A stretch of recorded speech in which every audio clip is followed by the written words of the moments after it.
I'm Christelle from Diabetes Strong. In this video, I'll be talking through 6 diabetes habits that I had to unlearn and how it has improved my life with diabetes. I was diagnosed with type 1 diabetes in 1997, so 25 years ago, and I picked up some bad habits over the years.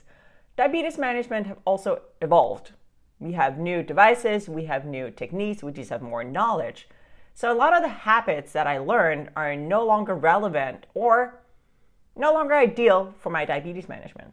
So I thought it might be fun to walk you through those bad habits, and maybe this can also give you some ideas of bad habits that you have to unlearn. The first habit that I've had to unlearn, and honestly it's still a bit of an ongoing battle, but that is to not treat low blood sugars with excessive food or just with the wrong food. I think pretty much anyone who manages their blood sugars with insulin have had a low blood sugar at one point and been in that situation where you're sweating, you're shaking, you feel like death, and you're just staring into the depths of the fridge or the pantry wanting to eat everything in sight. And it can really feel like no amount of self-control can keep you from eating everything in sight. I absolutely hate that feeling. I do find that I don't end up in that situation that often anymore because there are a few different things. So first of all, I now have some routines in place that can help me from ending up, emptying out the cupboards. And also I wear a continuous glucose monitor, a CGM. That will alert me before my blood sugars come down to that really, really low level.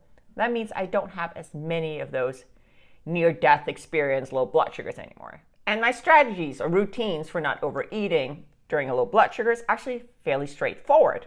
I always have some sort of glucose with me, that being juice or glucose tabs. If I'm at home, I'll go into the kitchen, I'll get my juice, I'll get out of the kitchen, I'll sit somewhere else, have my juice, and write it out. I don't stay in the kitchen. If it's during the nighttime, which is most often when I have those low blood sugars because I'm sleeping, I'm not paying attention to my blood sugars. If it's during the night, I'll just reach out and grab the juice or the glucose tabs that I have on my nightstand. I don't even go in the kitchen.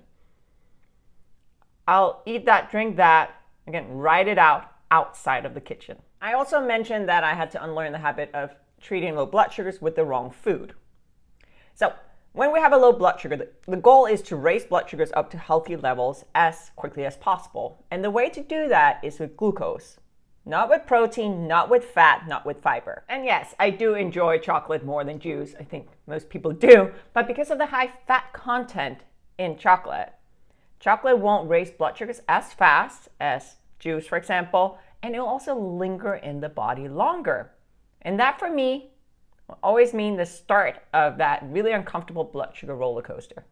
The next 2 habits that I had to unlearn both ties back to the insulin I've been prescribed in the past. So to give you a little bit of context, when I was diagnosed with type 1 diabetes in 1997, I was given a glucometer, so to measure my blood sugars, and I was given 2 different types of insulin, and it was both in pre-filled pens. So one was a mealtime insulin, I think it was a Novolin, I'm not completely sure, but I think that was the one, and the other one was a long-acting insulin.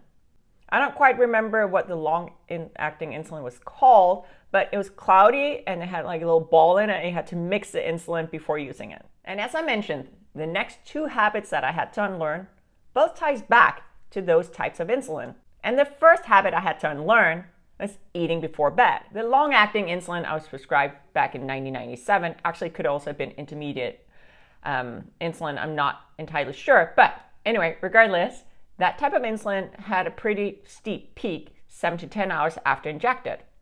So when I was diagnosed, what I was taught was always eat a snack before bedtime, simply with the goal of preventing an overnight low blood sugar. All of that changed around 2000 when Levemir and Lantus was introduced because those types of insulin are much more stable. That meant that the habit of nighttime snacking became redundant. It took me quite a while to change that mentality and get away from that habit. I'm not entirely sure my medical team clearly communicated that there were no need for a snack anymore either. But now I'll happily go to bed with a blood sugar of 100 milligrams per deciliter and sleep through the night. And you should be able to do that too with these newer insulins. If your long-acting insulin is titrated correctly, you should not go low during the night. The other insulin-related habit that I had to unlearn was tied to my mealtime insulin.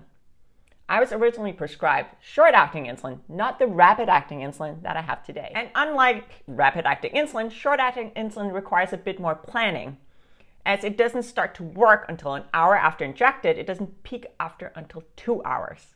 So I was planning way ahead for each meal, trying to match that peak of the insulin with whatever I was eating, and it was a very unflexible lifestyle. It didn't leave a lot of room for being spontaneous. I was taught to space out each injection at least 4 hours, preferably more. So that means meals had to be at least 4 hours apart. I must admit, that's not a habit I've had a hard time ditching. I now use rapid-acting insulin that's way more flexible. It did take me a while, though, to wrap my head around proper insulin stacking strategies. So that means taking more than one dose of rapid-acting insulin within the insulin duration time frame. But I hope that we're going to see even better insulins, and I'll be happy to unlearn whatever habits I've got going on now and learn new habits that fit those new types of insulin. And the next habit that I had to unlearn was how private I was about my diabetes.